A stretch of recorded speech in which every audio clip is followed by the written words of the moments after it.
Hi, I'm Brittney Ashley, your host of Breaking Norms, Building Dreams, your guide through this transformative journey in both business and life. This is your place crafted for dreamers, doers, or anyone who has been told they can't.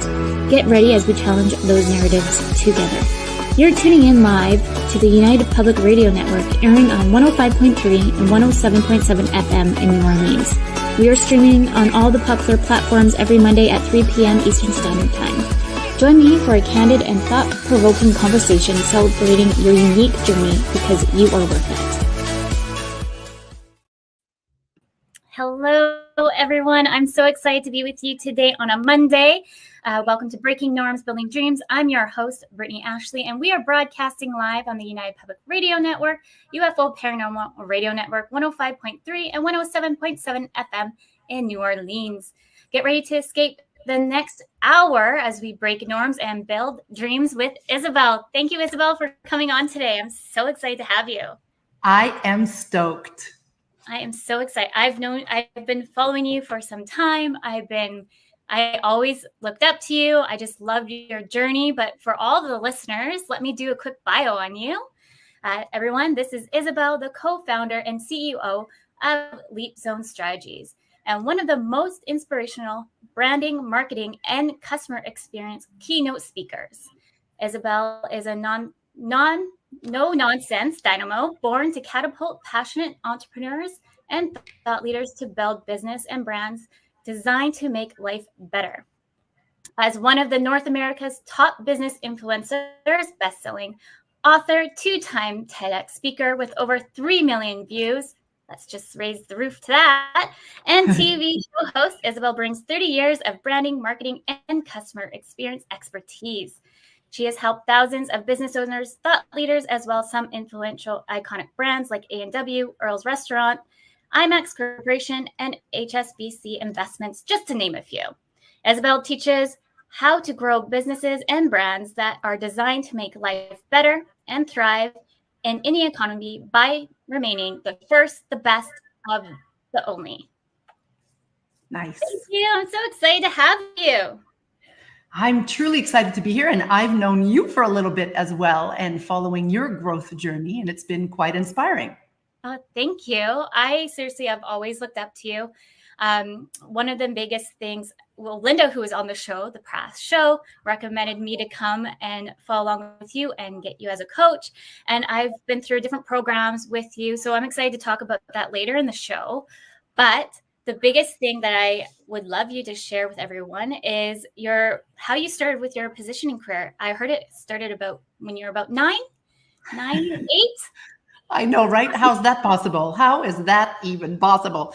Well, tell you what, I was raised in a family of entrepreneurs. My mom was a hairdresser. She's no longer, she's retired, but she was a hairdresser. I was raised in a hairdresser salon. My dad was in advertising and in radio and television, and positioning was always so important in my family. So you know the expression, ask and you shall receive? Mm-hmm. Yes. Well, in my family, it wasn't that at all. In my family, it was pitch smartly and you might be considered. So imagine that you've got kids, right? So imagine I'm 7, 8, 9 years old, and instead I don't want to swim anymore twice a week. I want to go dance, do a dance class 4 times a week. I couldn't just come to my parents and go, I don't want to swim anymore. I want to do dance. I had to pitch it so that it would make life better for everybody. And as a parent, you know that if there's 4 classes versus 2, there's more taxiing to do, there's more money to be pitched in, and there's more energy to be put in. So I had to actually think about all that and pitch it in a way that would make sense. So 4 times I took on 2 babysitting clients so that they wouldn't have to pay any more than they would normally. And my friend Genevieve's mother took care of all the taxiing. So they went from 2 taxiing a week to 0, and it didn't cost them any more money. Plus I was going to be happier in dancing versus swimming. So if I heard my parents say, we'll see, I knew that was as a parent, and kids know, what does we'll see mean, right? It's just a delayed no. And so But when they said, absolutely, I knew that it's because I had thought about what I wanted, what mattered to them, and how can I position this in a way that's going to make life better for everybody, which is exactly what brand positioning is about. And so although when I was a kid, I didn't think that that was super fun to do, I thought my friend Genevieve, all she's got to do is ask, and I have to put on a PowerPoint. But today I'm so happy because it's gotten me where I am today, and I can pretty much help anybody position anything, so long, of course, as it makes life better. I love that. Thank you for sharing that. As you're speaking, I was thinking of my own story. Simpsons. Everyone knows The Simpsons. And that was like the number one show I was not allowed to watch. And so I did research. I actually did a PowerPoint and I presented it to my mom. And I was like, did you know that this is the most religious show? And like, and before I know it, now I was allowed to watch The Simpsons of like age 8. So now that you're saying that, I'm like, oh, interesting. Yeah. And it really is, whether you're owning a business or you're a parent, or you're the leader of a group or a circle, or at the end of the day, every day it's 1,001 pitches all the time. And the more we understand what people care about, whether they're your clients, your family members, your friends, the more we understand what people care about, the more we can put on the table ideas that are irresistible, meaning that people can't refuse, and that's all it's a part of what I do in my work in helping entrepreneurs grow their brand and their business. I love that. Do you mind sharing just a bit more about your journey of how you really built LeapZone? Yeah, it was, what's funny is I went to school for the film industry. So of course I did graphic design and marketing and all of that, but I met my wife and business partner at 18 years old at Concordia University. And we were both in the movie and theater industry in scenography, which is set design and props and special effects. And it's incredible. We actually moved to Vancouver from the province of Quebec because at the time, this is 32 years ago, at the time, Vancouver was the Hollywood of Canada. So we moved out west for the film industry, ended up not really liking the whole process of, at the very beginning of an industry, especially in the movie industry, you don't get to do what you're trained to do. You get to go fetch coffee for everybody. And not that I have anything wrong, not that there's anything wrong with climbing the ladder of success, but it felt like an impossibility of just a lifelong craziness. And so we started our first business, which was called Scenario Design, which was a branding agency. And so I was, as you know, I was raised in a family of entrepreneurs. So it's easier for me to call the shots and do my own thing the way I want to do it. Yeah. And so we started that, and then we sold that business at the age of 31, took a year off, traveled the world, and then evolved it into LeapZone, which is part strategy, part coaching, and part brand implementing, brand design, and all of that. So it just evolved into a much more strategic and much more hands-on helping our clients approach. I love that. Do you mind sharing how you break the 3 different sections up for any of the listeners? In terms of our divisions of our business? Exactly, yes. Yeah, absolutely. So we have a very strategic prong to our business. And it's that's why we've created a retreat center on Vancouver Island called Trailblazers. So people can come to spend 2-3 days with us, where we look under the hood of their business and really look at the 8 key areas for growth, culture building and team and time mindset and time and management and processes and systems and automation. All of that we look under the hood to really help them set themselves up strategically for growth. And of course, what comes after growth is scale, right? You can't scale until you've grown. So that's the strategic part. Then there's the implementation coaching part, because a lot of our clients would say, great, we've got an amazing strategy. Can you help us implement? So we get into their, we lift our sleeves and get into doing the work with our clients, so they feel supported and they have the support and the guidance to go implement and then fight the challenges that arise along the way, of course. And then there's the implementation of visual branding and positioning and messaging and marketing. So once again, a lot of our clients are like, great, we're working with all of that with you. We wish you would do all of the other part with us, because you know us, you know our brand, we trust you. And because I had a branding agency before, we brought back that design piece into the mix. And right now, instead of our clients having to hire a bunch of different people who don't speak to one another, it's all done together, smartly and strategically under one roof. And that's been helpful, tremendously helpful. Yeah, I love that. It's talking from building my business and just knowing sometimes it's interconnected, like branding or coaching. I feel like sometimes there's those gaps and you're trying to bring it to the other organization and they just don't seem to quite understand. So it's nice to have everything underneath one house.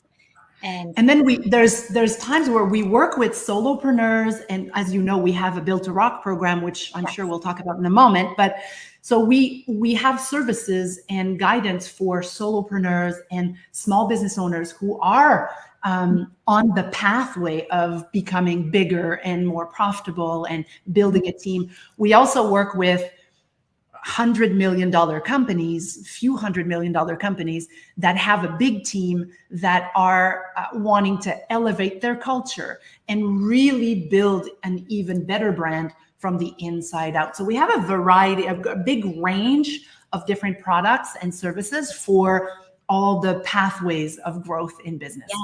Yeah, I love that. I went through Build to Rock, and I absolutely loved it. I learned so much. And not only that, you get to connect with other small business owners and just kind of listen to, I find like when you're in a group setting too, you can all thrive and you can brainstorm to see how to get to the next step. I'm trying to remember. It's been some time since I've been in it, but I have like the courses to kind of review or need. Yeah, and you have the course for life. That's the beauty, is once you're a Build to Rocker, you have access to the course for life. And there's nothing in Build to Rock that is just not necessary. Everything, I've poured 30 years of experience into building this program. And I felt like the small business community has been underserved for years, meaning they don't necessarily, not everybody has the financial means to hire a coach one-on-one, but that doesn't mean that they don't have needs and needing for guidance. And so I created this program so it would be fun to go through, so it would be smart and easier to implement from how I've designed it versus doing it on your own. And so the results of the people that have gone through the program, which has been hundreds of thousands probably now over 8 years, actually, yeah, absolutely. It's been, the results have been absolutely amazing. And people have done it many times. They go back with a different idea or a different stage they're at, and then they go and do it again, which I think is fantastic. And like, as you know, a brand is always evolving. So you're always, as you're growing too, or maybe there's something in your business that you're like, no, I want to remove that because I don't like that aspect within my business. It doesn't make sense anymore. Doing this course, like even for me to like be able to go back through it a few times has helped me, because I'm constantly, you know what, I don't like this piece here. Let's go back to the course and refresh. So anyone listening, please go join, because it's amazing. I love it. But you also have, we talked a little bit about trailblazers, but we didn't talk too much about the horses too. The horses, yes. So the horse piece within our business, it's more known now than many, many years ago, but I'm sure that some of you have heard of equine therapy.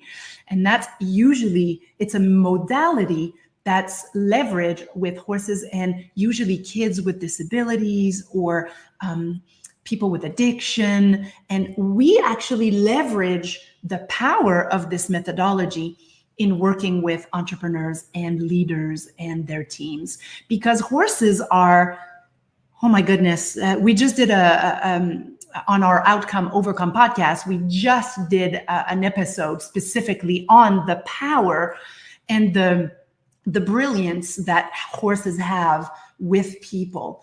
And it's just, they have zero ego and they read energy for survival. And so they're able to get to an issue, whether you know it or not, energetically, it exists, much like disease, right? Disease in the body is dis-ease. So there's stuck energy somewhere in the body. So we partner with our horses. We have 4 beautiful horses at Trailblazers. And when people come here to experience the work that we do, they have an opportunity to also work with the horses to really get to the essence, to the root of certain limiting beliefs, of certain fears, certain things that they have that actually they don't even know, but it's slowing down their growth. Mm-hmm. I love it. It's so different. I remember, like I mentioned, Linda, before, because I did go through other coaching programs or anything like that, and I just felt stuck. And when I joined yours, like, I can't even describe it, but it was like a night and day, like, aha moment. And also too, of like a refresher of like, okay, I have my opinions too, but I love to like watch the different programs and just kind of build on what I've already kind of know and elevate it even further. And I love that you brought the horses into it, because animals, horses, they can definitely really read the energy and just really know what is kind of going on a little bit more behind the scenes, and you want to really even bring forward. Yeah, and there's, it's also, it affects it's proven there's neuroscience around this work. And so it's a lot of people would think, oh, it's pretty woo woo. And you know me, I've zero woo woo in me. And it's all about logic and things that 1 + 1 = 2. And let me tell you, in the 8 years of having Trailblazers, I have shifted my thinking around energy and around, like, the energy with which we work makes a difference. You can send, 2 people can send the same email. One person has great energy, positivity, and the belief that this is going to move forward, versus the same email with a completely different energy, and you will not get the same results. And so it's been our secret weapon for getting to the core of certain issues that slow people down, slow their growth down, that none of us would know if it wasn't for the horses. I really do love that. I got to experience only once, and it was just, I can't even describe it other than sign up and go try it. I know it's hard to explain. You have to go through it in order to really understand and see the value. Exactly. And I find sometimes, like, even the listeners might be thinking like, oh, this is just a hocus pocus kind of. No, like, it actually really works. It's kind of crazy. It's just kind of too like a mind shift. If you're thinking constantly negative in a space that you're never going to succeed, then unfortunately you probably will never succeed, because you're always thinking of that negative piece. But how can you switch that mindset to get out of that negative place and be like, yes, I believe in this business. I believe in whatever I'm doing because I'm passionate about it. It's that switch. Like, it's like the whole energy switch. And, you know, I've invested my whole life saving into Trailblazers and the work with the horses, not just with the horses, but everything we do with LeapZone and at Trailblazers. And I would not have invested my life savings if I didn't know for a fact, logically, energetically, spiritually, that this was just something that was going to create faster, deeper, more long-lasting transformation with our clients. Yes, I love that. There's one thing that you and I have in common, is dyslexia. And maybe you can kind of tell your journey, because everyone who's neurodiverse has something slightly different, bigger picture, visionary, see things backwards. Tell us more. What is your journey with dyslexia and any kind of hurdles that maybe you've had? Yeah, my God, you know, I'm quite a bit older than you are. So in my days, it was not known at all. And schools, primary school, secondary school, cégep, because I'm in the French side of the world, it was just terrible. I always felt less than. It was also so difficult to understand what was going on. So I was one that's always my hand up to ask questions. I was very bright, very smart.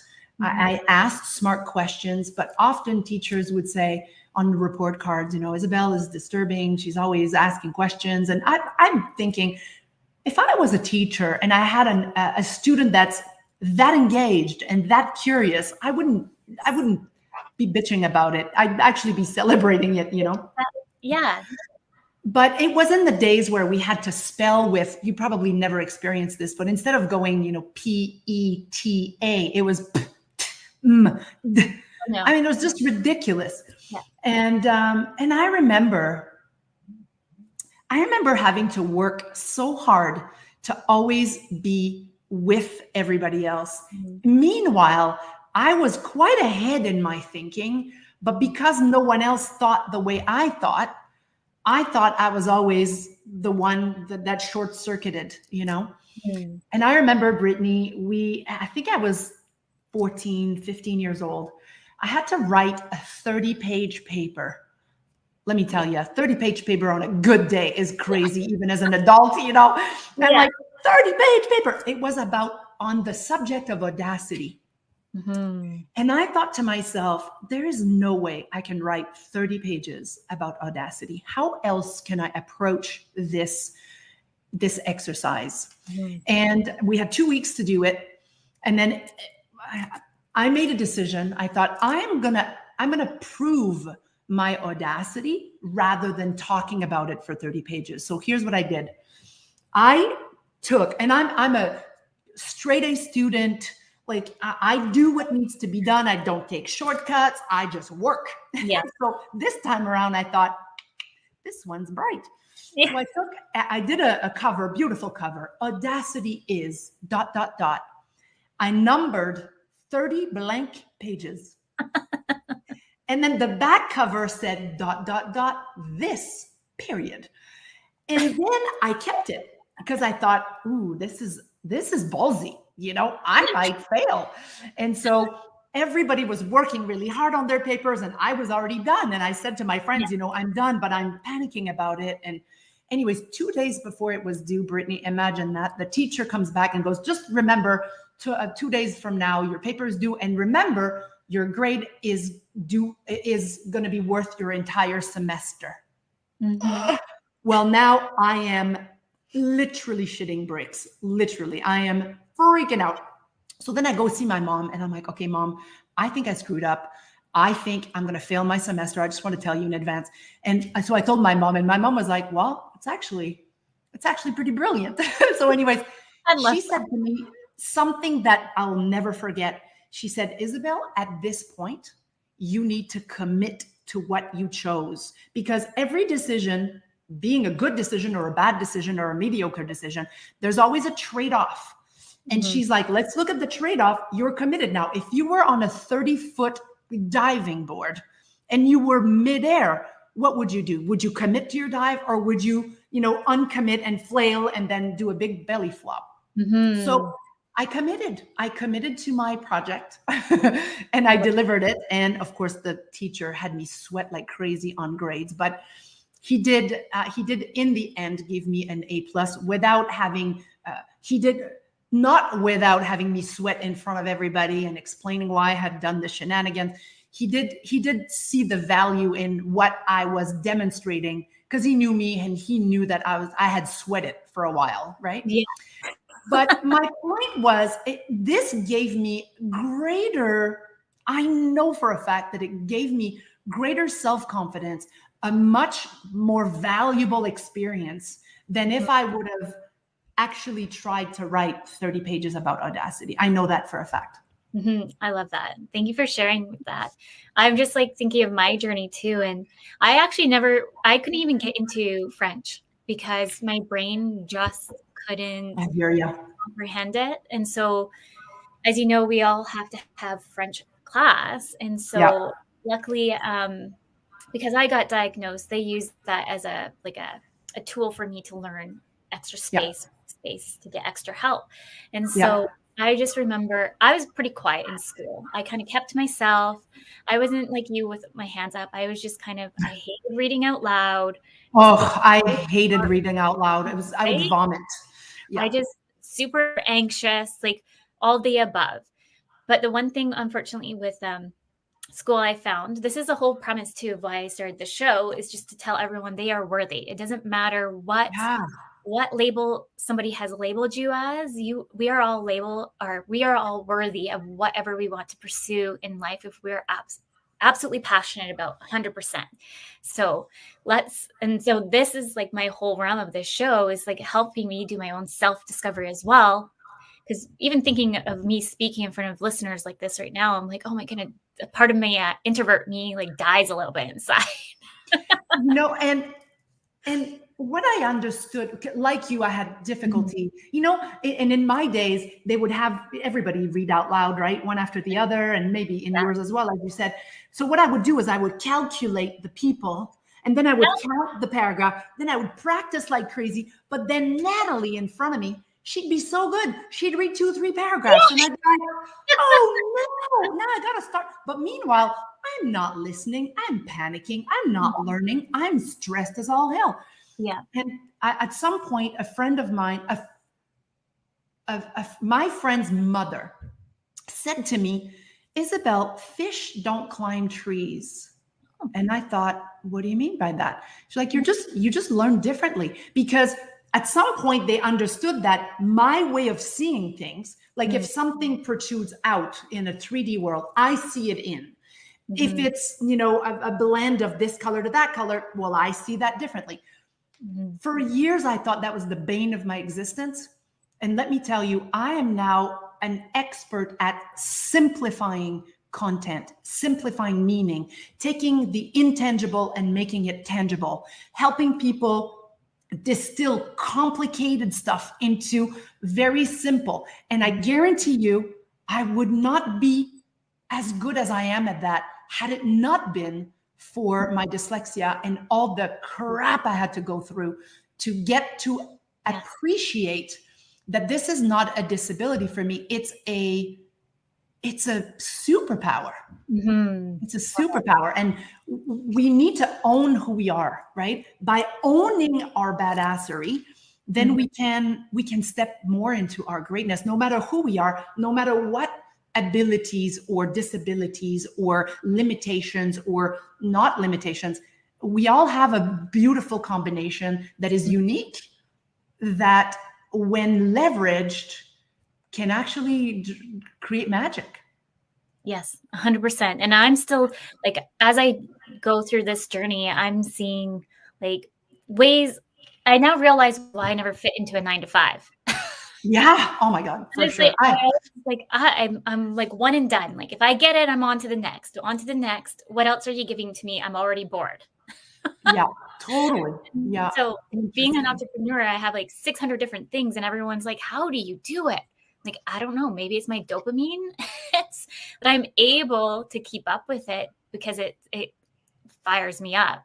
So if somebody comes in with a problem, I'm like, I might not know how to fix it right now, but give me a week and I'll come back and I will show you a more simplified way of how we can do something. Well, of course. And let me tell you, some of the most brilliant business minds and entrepreneurs on the planet, of products and services that we couldn't live without, that are very well known, are dyslexic, right? And so it's just a different way of learning, a different way of thinking. And it's not because the universe, the school system is built a certain way that we all need to fit into that certain way. It's no longer that way, Exactly. Yes. Well, thank you for sharing your story. Let's talk a little bit more about your TED Talk, because I know you've done a few TED Talks. I've listened to them. I love them.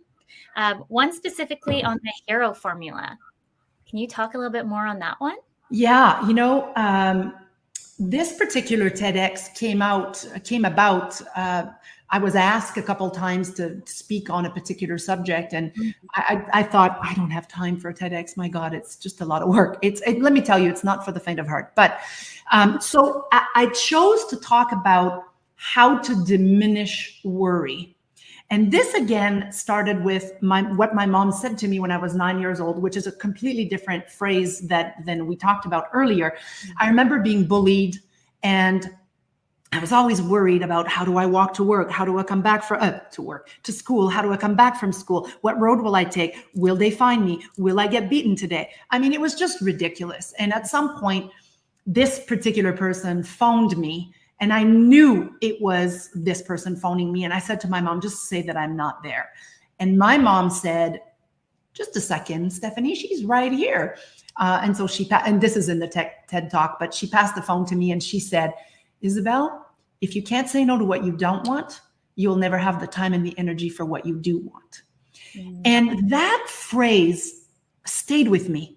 Mm-hmm. And it allowed me to actually, reponder that and create the TED Talk about the power of zero tolerance. And I don't mean it in the zero tolerance. I mean it in the way of the things that you tolerate in your day, mm-hmm. in your day-to-day, whether it's a leaky faucet or someone you need to have a brave conversation with, an employee that's always late, whatever you're tolerating in life, you saying yes to things you should say no to, mm-hmm. at some point you will end up worrying about those things. And instead of, a lot of people talk about reducing worry, they talk about, do more meditation, go walking, do some gym. There's nothing wrong with that. And I wanted to bring a new perspective to the table, which is, if you just look at the things that you tolerate in your day-to-day, mm-hmm. and you list them out, and every day or every week you pick one and you bust it, you will automatically, in addition to going to the gym, walking and moving and meditating, you will fast track the diminishment of worry, which of course will increase your level of happiness. So I came up with the hero because you know that 40% of what people worry about will never happen. Mm-hmm. 30% of what people worry about has already happened. Nothing you can do about it. Then 12% of what most people worry about, needless worries about our health. When you're freaking out, you have a headache, and then you call upon Dr. Google. And then 10% of what we worry about is petty miscellaneous worry, like what shoes am I going to wear? What am I going to cook for dinner? So that leaves 8% for actual legitimate mm-hmm. things to not worry, but to ponder and do something about. So I created the hero story, which is basically, and people are going to have to watch the TED Talk in order to know more, but the hero, not story, but hero, how do you call that? Analogy is basically you got to hush the noise and the chatter so that you can reconnect with what you do want instead of what you don't want. Mm-hmm. E for evaluate what and who you're tolerating in your life. Mm-hmm. Ritualize the habits that bring you to your best life, to your best self. Yeah. And then it's about owning, right? The O is about, you got to own. It's not enough to know what you're tolerating. It's you got to own it. You got to do something about it. And it's much easier to do something small every day about a thing. Like on the weekend, mm-hmm. there was a remote that had poor batteries, and every time I want to use it, it never works. And I'm like, I always forget, but I'm tolerating that happening. So this weekend I went, that's it. I'm changing it right now. Yeah. It's little things, but the little things build confidence and build momentum to have possibly brave conversations. I've been with Margarita as a couple and as business partners for 32 years. Let me tell you, one of the things that the secret to being in love and in life and in work together and not kill each other every day mm-hmm. is because we're able to have brave conversations, real conversations. We're not afraid of putting all the cards on the table, whether it means discussing, are we staying together or not? We've had plenty of these conversations as a couplepreneur, that's for sure. Yeah. And I find the more communication, like I'm learning, because I came from like a broken family and all these things. And so it's hard for me sometimes to even communicate, and I go in instant worry.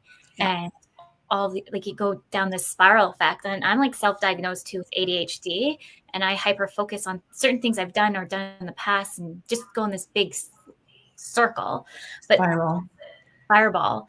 And having more open communication and being and owning it, like you're saying, it helps you kind of have a different mind frame too.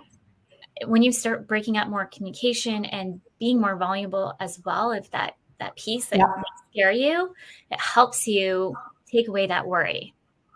And Margarita, 8 years ago, because we've been on at this retreat center called Trailblazers on Vancouver Island for 8 years now.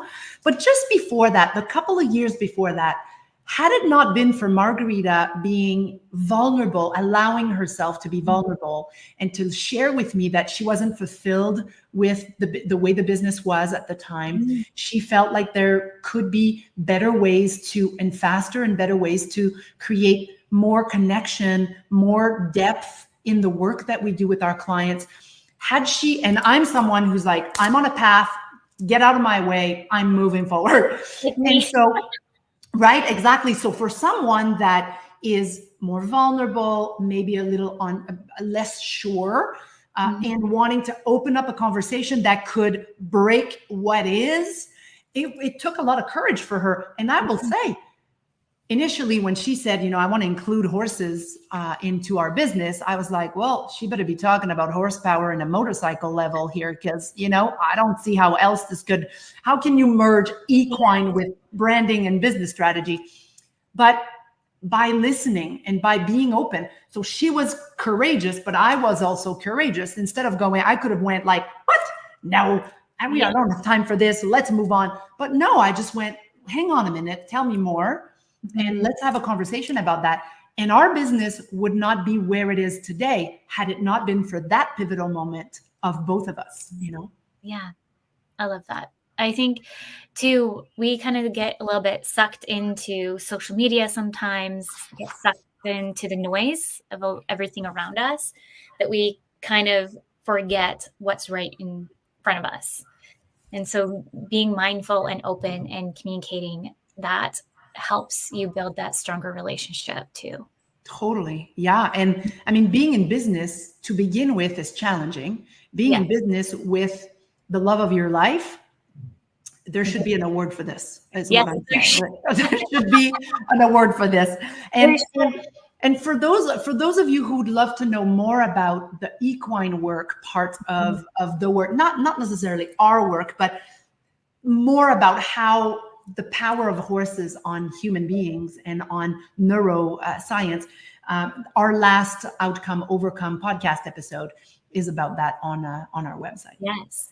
I'm kind of switching for anyone watching right now. It's down below, and I've been switching back and forth between the podcast and the website. So take a look, and I'll put it in comments for everybody as well. Great. Maybe we can talk a little bit, because you've already spoke a lot about bold moves, but is there anything that really sticks out on your journey of, like we talked a bit about even just the horses, but what else is kind of popping into your brain of different bold moves and adversity? Oh, well, I mean, as you know, I've been in business with my partner in life. So as I've shared many times already, and 32 years ago, that was not as accepted as it is today. So we've had to, in business, and in life, we've had to really own who we are and stand by who we are. And the crazy or the inexplicable thing is, I am not gay, Margarita's not gay, and we are together in a gay marriage. Both of us can say that if we weren't with one another, we don't know necessarily if we'd be with another woman or with a man. And so people put us into a gay category, which is absolutely fine because it's too complicated to explain, but it's a lot more fluid than that. And now people are learning that more and more. But in business, we've had to put our foot down a few times and be really true to ourselves. And not too long ago, I was in Sacramento speaking to a group of large business owners, and I share freely that I'm with a woman. My wife is also my business partner, and together we're the dynamic duo. And, you know, I've always been more and more uncomfortable with that. And it's been a long time since I've been uncomfortable with that. But at the very beginning, it took a few years before we told anybody, let alone people in our close circle.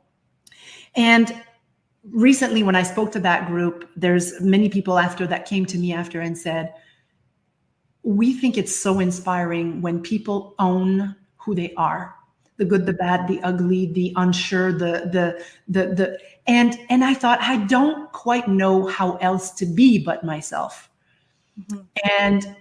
But let me tell you, it's brought some really challenging periods in our life, in our business. We were at some point working with groups who really, we could not let them know that we are together. They would have most likely hurt us. Mm-hmm. And of course, at that point, we had to shift. We're like, no, we can't work with people like that. We can't go through life and not be ourselves. I mean, that's ridiculous. And I think when you're creating too a brand, it's all about who you want to work with too, being authentic to who you are, authentic to everybody else. And if you're not authentic to you, then you're never going to be in alignment when you're building the business. And I can't be preaching authenticity in branding if I'm not authentic myself. So, if I make a mistake, I'm the first one to go, you know what? I now have thought about this and no, I've changed my mind. You've convinced me. Or yeah, I see it differently now. Or I'm sorry, I did not see that clearly. Or no, these are my boundaries. And, as business owners, as you know, we need to create clear boundaries, and not only create boundaries, but respect them. It's one thing to create boundaries. It's a completely different thing to respect them. And I think everyone starts a business because they want to have more freedom. They want to generate more money. They want to have the opportunity to help and impact more people. Mm-hmm. But as a result of not necessarily understanding business and all that is involved, and also wanting to please and wanting to help people, at some point what happens is people feel overwhelmed, overworked, and literally undervalued for the genius that they bring to the table. Yes. And that is a question of really getting clear about what you stand for as a brand, who you are, what you believe in, what's the new normal that you want to create for yourself and for your clients. And then you have to create boundaries around that to really protect that and only attract opportunities. See, if people keep saying yes to things that they should say no to, the universe goes, they said yes, let's give them more of that, you know? Yeah. I remember years ago, Brittney, I had an opportunity to work with Disney. And that was at the very early of our career. Disney is a big, obviously, was then, still is today. And the way the contract, it was freelance, but the way the contract was written, it was basically freelance, but you're our slave. So when we need you, you need to, day or night, doesn't matter what you have on your plate. When we need you, you better be there. And it was great money, great company. And I thought, wow, who has an opportunity like that at the very start of their career? Mm-hmm. And we, after crying a few nights of discussion, Margarita and I, we decided to decline, because we didn't start our business to be a slave to another business. We started our business to do it our way and to follow suit with what we wanted to do. And I have zero regrets, but let me tell you, it was a decision that was difficult to make, and it involved a hell of a lot of tears.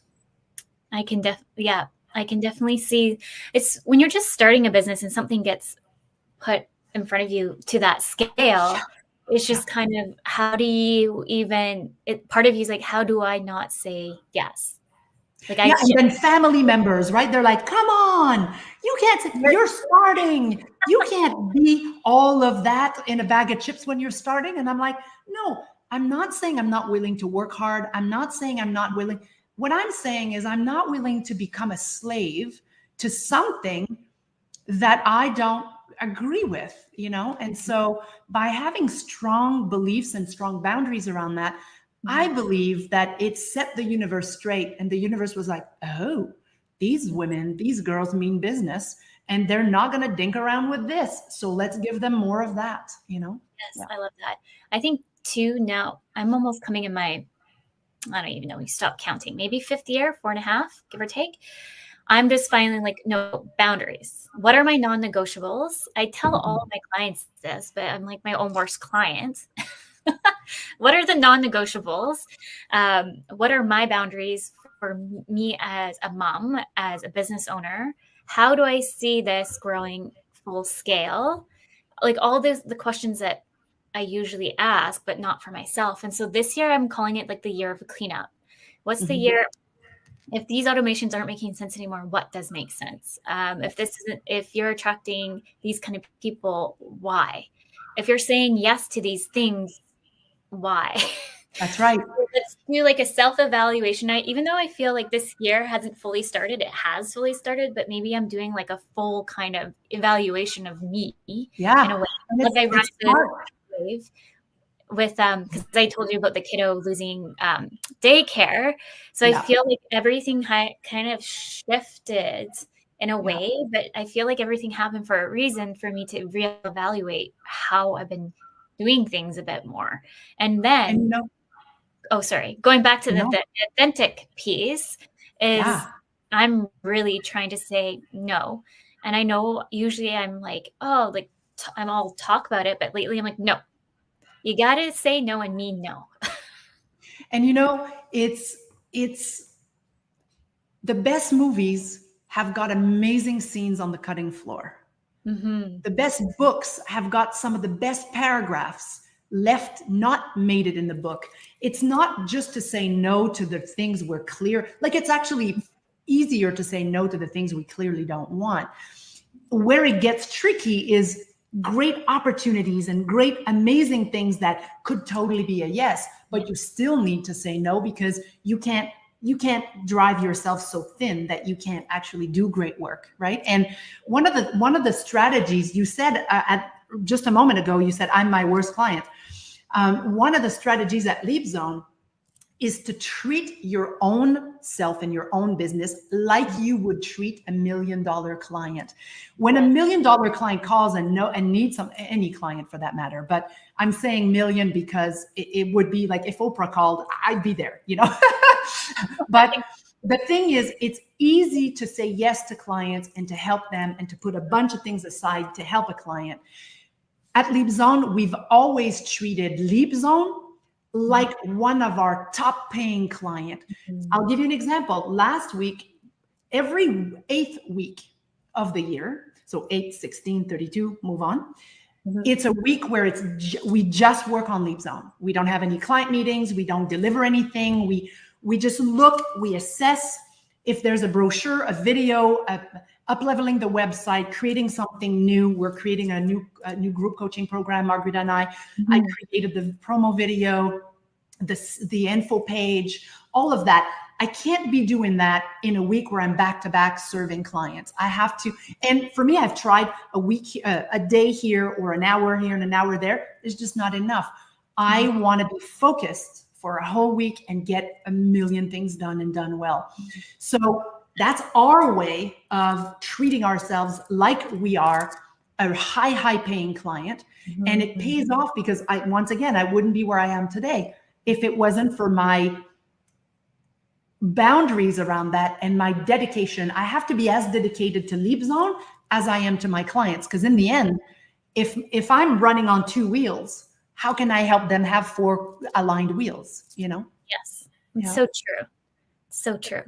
I feel like this year, even though I've had like a shift in care or a shift in life, I feel like it's happened for a reason, like I mentioned, and it's just kind of helped me kind of reevaluate a little bit more. And like for me right now, like we're not taking on any clients until I've like tried to like rework or jig things up. My main number one thing is show up for all of you live every Monday. Yeah, that's a lot of work right there. I know it. Yes, luckily I'm well organized, as you know. That's evident. Yes. We're almost there. We're on 10 minutes to go before What? it goes, right? I want to just show everybody kind of your information here.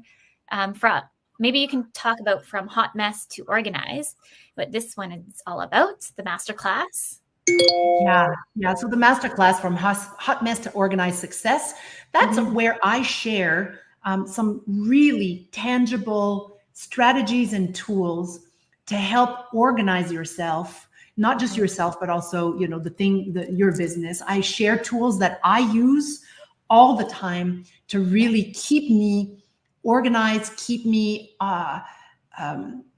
set up to win versus, because a lot of people play not to lose instead of playing to win. There's a difference. And so as a dyslexic human being, I have tools that I use to help me be more effective with communicating with my team members, with my clients.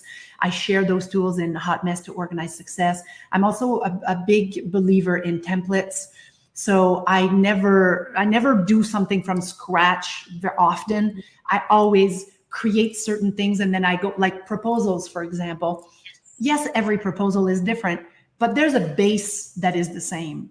And so to start from smart templates, email templates, how we onboard a client, how we look at where they're at 6 months down the line, like all these things are very well organized. The system is automated. So I share about simple ways and simple tools and strategies to get more organized, get more things done while working less. And so that, from hot mess to organized success, that is one of the master classes that I have on my Learning Lab website. Perfect. I find coming in from just kind of like assisting as an online business manager, like having certain tools in place really helps a business owner feel a lot more organized and less stress. Because running a business, going through all these different areas, you need to know like what's happening over here all the time. And sometimes you can't. But if things are organized and systemized with the right tools that make sense to you as a business owner, you're going to feel so much less stressed out. And then in addition to that, to what you said, it'll allow you the opportunity to be able to delegate. Because if everything is in your head and everything is in your day-to-day and nobody can actually follow something to help you with that, like it's much easier for me to delegate. The more organized I am, the more the information doesn't reside in my head. It's actually, we use Trello. So everything is in Trello, from the horse's weights to like anything personal and anything business. We literally have different boards, different cards, different things and my assistant can go and find all the information that she needs. If Luciano, one of the coaches that coaches for LeapZone, if he needs a tool or a strategy or a system, he doesn't have to go, hey, Isabelle, where is that? It's very well organized. They know where things are, so that I'm not bottlenecking, because this is something that happens when you start growing your business and you have maybe an assistant, maybe you don't have an assistant yet, or maybe you have an assistant and another team member. Man, you being the bottleneck is the biggest pain in the butt ever. And that is your own doing. It's, you're used to do everything. So of course, you it in your head and you just go and about it and you do it. But then it's impossible to delegate, and it's impossible for other people to help you. So as you grow, when we started our first business, we set it up so we could be selling it, even though we had no intention of selling it, but we did. And we would not have been able to sell it if everything had been in our heads and just, we just go about our business day to day, disorganizingly. I don't know if that's a word, but we'll say it is. So the journey of de-linchpinning yourself is a journey that is much easier when you start not keeping everything in your head early on. Even if you don't have anybody to delegate to, one day you probably will. And it's just much easier to start early, 100%. And you just never know if you want to sell. And like, I love doing SOPs for clients. I should point to myself, create an SOP for you. That's right. But I like just did like a whole bunch of SOPs. I'm like, this is fun. But then when it comes to me, I'm like, Well, that's the thing. And because you don't have, first of all, it's much harder to work on our own things than it is to work on other people's things, right? And so that's why we have sit down complete weeks set aside for these things so that we can get it done, you know? I love that idea. I really do. I try, but I have mine like broken into sections. So I'm trying to figure out what makes sense. Because I feel like with kiddos, I'm like, I don't know anymore right now. But I love working on like trying to fix things up for myself, because I know it's just going to help me relieve that stress and know things are a little bit more, if anything ever happens. And to start, you can just start with what we call bubble time, right? It's bubble time is a dedicated block of time that is undisrupted. You're undisrupted. No bing, bing, ding, ding, no email, no social media, no picking up the phone. You're just for an hour and a half, you just sit down and you get some things done. So I have purple blocks in my calendar. So part of Hot Mess to Organize Success, I talk about how I organize my schedule in color code because I'm dyslexic. So just by looking at the colors of my calendar, I need to know what kind of week I'm having. And if I'm touching on prospecting and, you know, getting things done and delivering to my clients, like, am I touching all the parts that make a business profitable and go well? So sometimes it's just a matter of setting an hour and a half aside on a regular basis. And you may not know what you're going to achieve in that block of time, but you know that you will have time to do whatever needs to be done. I love that. That's definitely, I'll start doing that. Your next is helpfulness in the new hustle. Yeah, helpfulness is the new hustle. That's another masterclass that I talk about marketing in there. It's about really understanding what your business stands for, because marketing is just the actions of promoting, of sharing why you're the right solution for a certain client, right? So being helpful. A lot of people don't like sales. They're shy. They don't want to feel salesy. And this masterclass is for people who are really good at what they do, but don't like a sales conversation, don't like to actually, they like making a sale, but they don't like the process of making a sale. And so that is all about being helpful. And I share 3 impact drivers to really help you be more helpful to your prospects, to your clients, and creating new normals with what you are meant to be doing, right? Your genius on the table. And I make it fun. And so people tell me, oh my God, I was always afraid of marketing. And now I love it. I do what feels right for me, and I do it in a way that's being helpful, and I'm getting great results. So that helpfulness is the new hustle is all about increasing your sales, therefore your impact, without being salesy. Oh, I love that. I always say to clients along the way of like, what makes sense for you? Because social media, it's a beast in itself. If you don't like to show up on Instagram and do reels, let's figure out something else for you.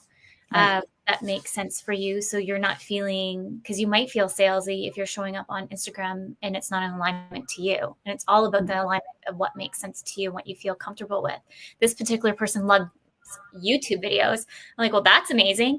If you love YouTube videos and you're already making that content, then we can cut those pieces down and throw it out to the masses while you show up authentically over here too. Yeah. And I think what's important is to really understand what's your bigger play. What's the big impact you want to create? And once you understand, for me years ago, it was, I wanted to impact 1 million entrepreneurs. And then a TEDx opportunity came up and I was like, oh no, I don't have time. And then I thought, well, wait a minute, this could be a short track to my 1 million. And now I'm at 4, right? So sometimes the impact you want to create, the vision needs to be stronger than the fear of one thing. Yes. Love that. I'm looking at the time. We are like top of the hour. Is there any last minute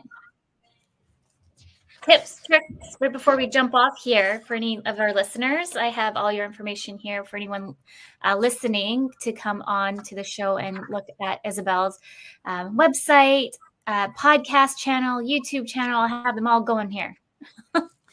Yeah, I would just say the thing I would say is the more noise online, right? There's a lot of noise everywhere. You need to just be clear about what you offer, why you offer it, clear about what's your message and how you're going to communicate it. And the simpler and more authentically you communicate that, the better. And so step into who you are, own your badassery.